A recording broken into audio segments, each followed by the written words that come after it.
2029లో మేమే గెలుస్తాం, ఒక్కొక్కరిని రప్పా రప్పా ఆడిస్తామంటున్న వైసీపీ నాయకులు. అసలు వాళ్ళు గెలిస్తే వాళ్ళు ఏం చేస్తారో వాళ్ళ మాటల్లోనే తెలుసుకుందాం రండి. ఇక్కడ మనతో పాటు ఉన్నారు గుడివాడ నాని గారు, కాంబాబు గారు, కేకరెడ్డి గారు ఉన్నారు. గుట్కా గారు,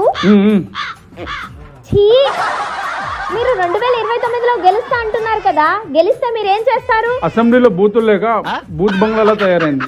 మళ్ళీ మేము అధికారంలోకి వస్తాం, నా బూతులతో పూర్వ వైభవాన్ని తీసుకొని వస్తాం. కాంబాబు గారు, మీరు గెలుస్తా అంటున్నారు, గెలిస్తే మీరేం చేస్తారు? ఎలాగో ఇరిగేషన్ మంత్రిని చేస్తారు, పోలవరం నా చేతిలో పెడతారు. పోలవరం గురించి నాకు ఎలాగో తెలియదు కాబట్టి గంటో అరగంటో సంజన సుకన్య దగ్గరికి వెళ్తారా? ఎంతసేపు సంజన సుకన్య అనేది కొత్త వాళ్ళకి అవకాశం ఇవ్వద్దా? కేకరెడ్డి గారు, మీరు చెప్పండి, మీరు గెలిస్తే ఎలాంటి పనులు చేస్తారు? మేము గుడ్ మార్నింగ్ ధర్మవరం అని ప్రోగ్రామ్ పెడతాం, కానీ మేము ధర్మంగా ఉండం. ఈ ఊర్లోకెల్లా ఎదవెవడని ఎంక్వైరీ చేస్తే నువ్వేనని తెలిసింది. ఎక్కడెక్కడ ఖాళీ స్థలాలు ఉన్నాయి, ఎక్కడెక్కడ ఖాళీ చెరువులు ఉన్నాయి, అవన్నీ కబ్జా చేసి 2 గుర్రాలు ఒక ఫామ్ హౌస్ కట్టుకొని డుగుడుగుడుగుడుగుడుగు అంటే రైడింగ్ చేసుకోవడమే. మీరేంటో మీ విధానాలు ఏంటో ఇప్పటికి నాకు అర్థం అవరో బాబు.